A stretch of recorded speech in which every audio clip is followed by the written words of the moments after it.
Hey guys, welcome back to my channel. I'm going to be talking to you guys today about why I changed my hair color to jet black. As you can see, there is no more red. I mean, if I were to close up, there are some traces of the red still left behind, but you know, it's jet black. So if you're interested in knowing why I changed my hair, then stay tuned, and if not, then you know where to go.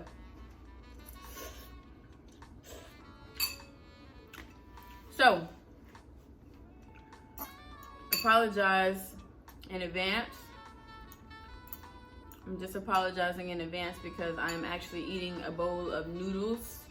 Even though I make pretty good money and I don't have any kids or anything, I live a pretty modest life. I mean, I do eat out a lot and I do buy myself nice things and stuff, but a lot of times I'm just doing regular everyday stuff like this. Like I'm still in college, just eating noodles.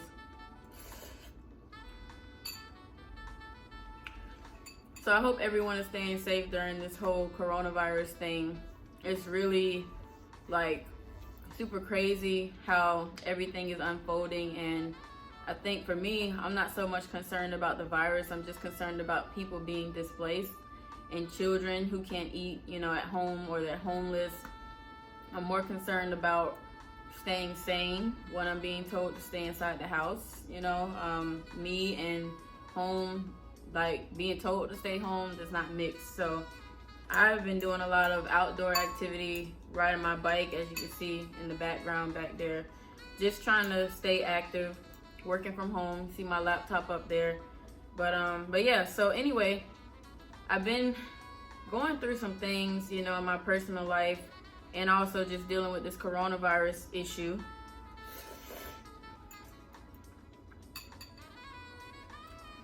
And because of all of those things that I've been going through in my personal life, like just tests that I'm going through, people that I'm having to reevaluate having around me, situations that I'm having to think about, you know, involving myself in, life changes, new opportunities coming my way. Even the good stuff is very overwhelming. Like my business, my t-shirt business doing pretty well in its infancy stages. Like it's all pretty overwhelming, and sometimes like you just feel like you need to reset like your energy or do something drastic. Like you feel a shift coming in your life, and that's pretty much where I had gotten. Like it wasn't that I didn't love my hair color, and of course I love the response from everybody on my Instagram. Follow me if you're not already. But you know, I couldn't just keep that color or do certain things for people on my Instagram. Like I do live in actual real life outside of, you know, social media. So I just had this on me, like do something, you know, and I wasn't gonna cut my hair, even though a lot of people thought that was what it was. There was no way I was cutting my hair. I love my locks. My locks have changed my life, you know, tremendously. So I knew that I was gonna change the color, but I just didn't know which color at that time. And really, when everything just started hitting me like a whirlwind, I was like, I'm doing it. I went to the store, like the local hair store was still open around the corner. I bought a couple boxes of dye, and it was already about 7:30, 8 o'clock when I got the dye, right? So I get it, I bring it home, and I was already so decided on what I was gonna do. I was like, I don't care how long I'm up till tonight. I'm just gonna go ahead and dye my hair and just go through the whole process. Like I bought a hair dryer and everything because I knew I just had to do it that night. So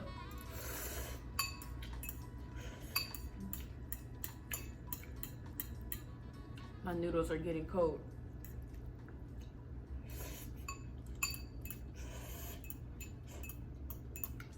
Side note, I always wanted to do a mukbang, but I don't really like seeing people, I don't really like people seeing me eat on camera, so yeah. I like the sound effects when I watch other people do it, but I don't, you know, necessarily want you guys seeing me eating. So anyway, I came home, I got in the bathroom, put everything together, mixed the dye all up and all that, and I just parted my hair in 4 sections and I just started dyeing it. And to be honest, I didn't even really let it sit as long as like when I did the red, probably because black is so strong. The dye just overtook my hair. In a matter of like 10 to 15 minutes, I could see changes already. So I didn't let it sit that long. That's why I maybe have a few traces of red, because of, you know, adequately washing my hair and stuff like that. Some of the dye bled out. Obviously, that didn't seal in, which is fine. I'm not one of those people that's like, oh my God, I have a few traces of red left, let me go and re-dye it. Like, I'm not gonna put that much stress on my hair. For me, I would just go back later on and just redo it, you know, touch it up.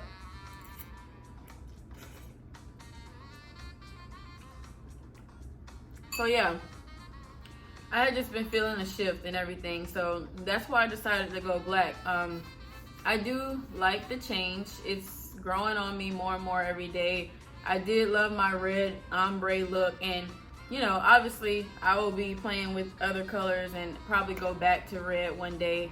I had never done red before in my entire life, loose or locked, so that was a really great experience. Everyone seemed to love it, and you know, I'm thankful for that chapter, and now I'm embracing this chapter. So hopefully, you know, you guys will like this color on me. If you don't, maybe it'll grow on you. Maybe you'll see some of the styles and things that I do with this. I think it makes my face pop a little more, which can be a good and a bad thing, because I struggle with acne, as you guys could probably see. A lot of times I try to cover it up, and sometimes I don't, like on my neck, on my face, you know, mostly on my cheeks, sometimes down on my chin, even right now on my forehead, because I've just finished, you know, my menstrual cycle, and you know, I struggle with acne. So I'm thinking about getting a dermatologist one of these days, because I don't want to deal with this problem skin forever. But I'm still of the mindset that if I make changes like my diet and drinking water and stuff like that, maybe it'll help, you know, because I've been there before where I've had really clear skin. But overall, my whole life I've struggled with acne. So anyhow, I think that part of pop might not be so great, but I like the black look on me. It makes me feel more like bad and stuff like that. Like, it makes me feel more like a rebel. Like, I'm not one of those, obviously I'm not a bad person, but I tend to be more of a goody two shoes when it comes to everything in life. So this gives me a little bit more edge, I think. Or maybe I've just been watching too much Top Model lately. So yeah, I'm super excited though that I am hitting 22 months in just a matter of days, and really I'm just anxious to get to my 2-year mark, which will be in June on the 2nd.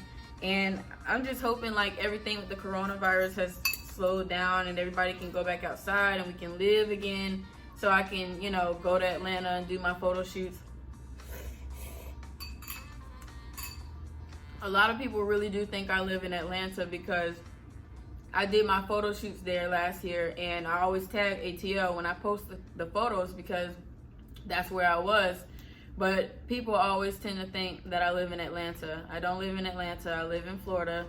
I live in Orlando, to be exact. Now, I'm not going to give you my freaking address, but I will tell you I live in Orlando, Florida. If you know me, you know me. You know where to find me, then hey, that's you. But if you don't, just know Orlando, Florida, that's it. This is my home. I love it here because I'm pretty much, you know, raised here my whole life. I wasn't born here, but I've been here my whole life. Everybody I know, for the most part, is from Orlando. I did go to school in Tallahassee for my bachelor's degree, so I do know a lot of people from Tallahassee, but they are not from Tallahassee, most of them. Most of them were from here that I went to school with there, or they were from Jacksonville, or, you know, Duval. Like, they were from Chicago and Ohio. You'd be surprised how many people from fam just came from all over the place, even the Bahamas. Like, shout out to them. So anyway, I'm happy with where I am right now. I needed to make this change. I feel a lot better. Like, I feel like my strength kind of returned to form when I made that choice to dye my hair and everything. So, you know, sometimes you just got to do what's best for you. You just got to live for you. People always want you to stay the same and do the same thing every single day, but life is ever changing. You should be ever changing. You should always be evolving. You should always be looking to be better. That doesn't mean because you do something, You have to stay in it. Like, I can go black today, I may be brown next week. Whatever I feel like doing is what I'm going to do. And you know, I take good care of my locks, so I'm not worried about the coloring. I don't color often. I had the red for a pretty long, consistent period. Before that, I had the blonde, not too long, but I had waited 1 year to even dye my hair. So I don't think, you know, I put too much stress on it, and I do take very good care of my hair. I moisturize, I tie it up every single night religiously. Hell, I tie it up if I'm just laying around the house during the day. I just, you know, I'm not one of those people that's really anal, but I like to take care of my hair because I want to see it thrive and I want to see it flourish. So anyway, happy 22 months to me. Everything is going great. It's still the best decision I ever made in my life to get my locks. They just make me feel like a true queen. My crown is just so important to me, and I'm so happy to be sharing my journey with you guys. I hope that you guys are liking the content that I'm putting out. If you don't follow me on Instagram, please do, because I barely post on YouTube. I'm not a big YouTuber, but I do share a lot on Instagram, and that's where I really connect with people. So if you want to chit chat with me about locks and stuff, just feel free to follow me and reach out. I don't bite. I'm not, you know, a mean person. So anyways, like this video. Please leave me some comments. If you haven't already, subscribe. And you know, till the next time, from a real down-to-earth chick eating some noodles.